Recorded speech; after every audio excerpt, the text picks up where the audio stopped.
Like a lot of 21-year-olds, Karl-Anthony Towns spends a fair amount of his time playing video games.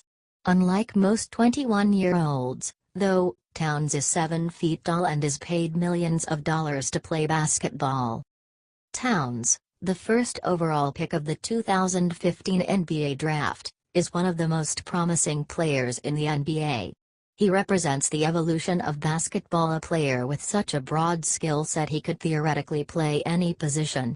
During the 2015 NBA All-Star Weekend, Towns entered the skills competition, a timed shooting, passing, and ball handling obstacle course originally conceived for point guards, who are generally the smallest players on the court. Towns took first place, all 7 feet and 244 pounds of him. If you still have a mom's basement sense of what a gamer looks at, it might be surprising to learn that a supreme athlete like Towns is an avid gamer. But I spoke to Towns after he finished playing the beta for Call of Duty World War II a few months before its November release. Towns has been playing the war-themed shooting franchise since its first edition, in 2003, when he was 7, and he told me he credits the game with developing his on-court skills.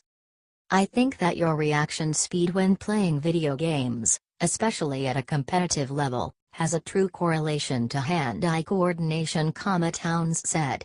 The ability to recognize the situation, assess the situation, and react to it in the right way, especially in a game like Call of Duty or these first-person shooters, definitely helps. There's some science to back this up. Studies have been conducted suggesting that action video games like Call of Duty can have a positive effect on sensory motor skills, emphasizing an ability to learn and remember patterns players will be faced with again.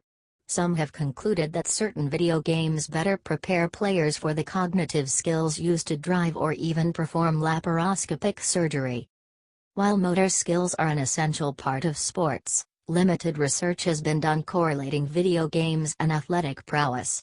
One obstacle is that there are so many variables that could account for the skills needed in different kinds of sports. It's nearly impossible to draw a direct correlation to something like video games.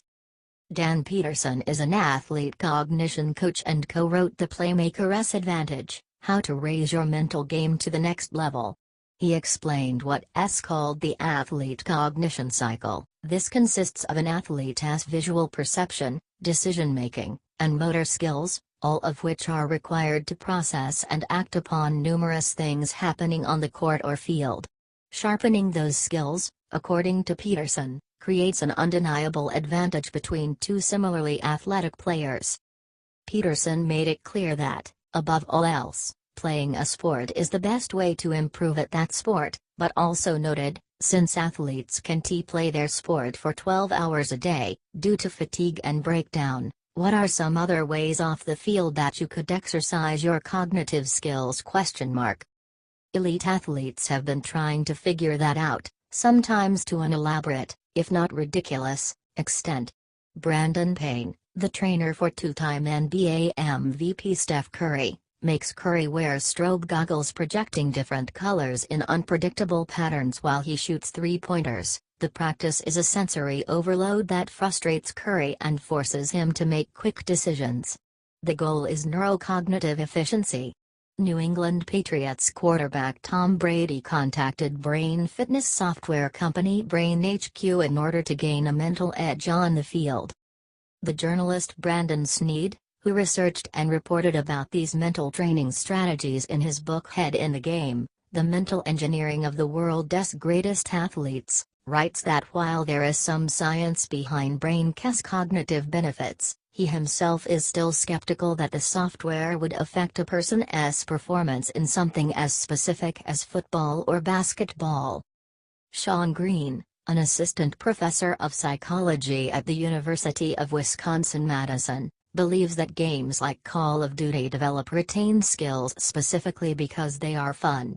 Games created with the sole intent to improve cognition are what he referred to at a panel at the University of California, San Francisco, as chocolate-covered broccoli. The level of genuine engagement in the game correlates with how likely the player is to retain the skills necessary to play it. The cognitive skills to help Towns on the court are present in a chaotic game like Call of Duty, according to Green, but, in those moments, they are accessed by his investment in Call of Duty, not by his investment in basketball. Our brains, Green said, have the ability to remember every face we've ever come across, but they are selective with how they use their energy.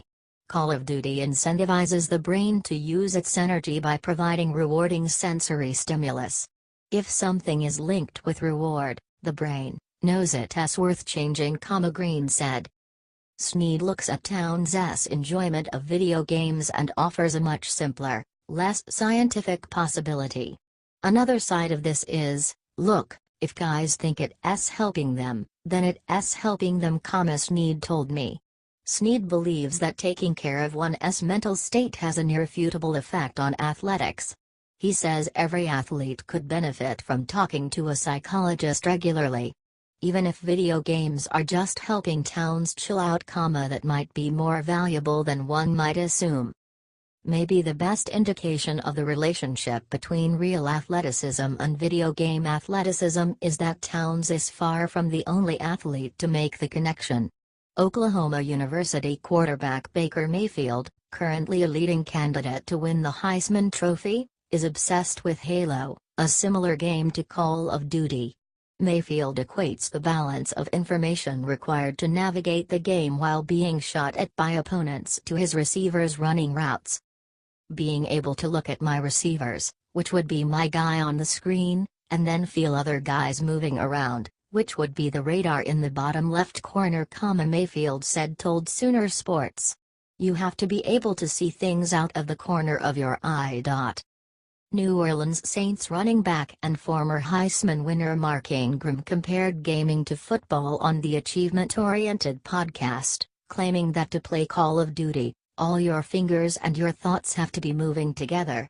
Even on the football field, you always have to be aware. If you hesitate for a second, you'll probably get knocked out. Whether Towns' reaction time on the basketball court has anything to do with his reaction time with a controller in his hand is hard to measure.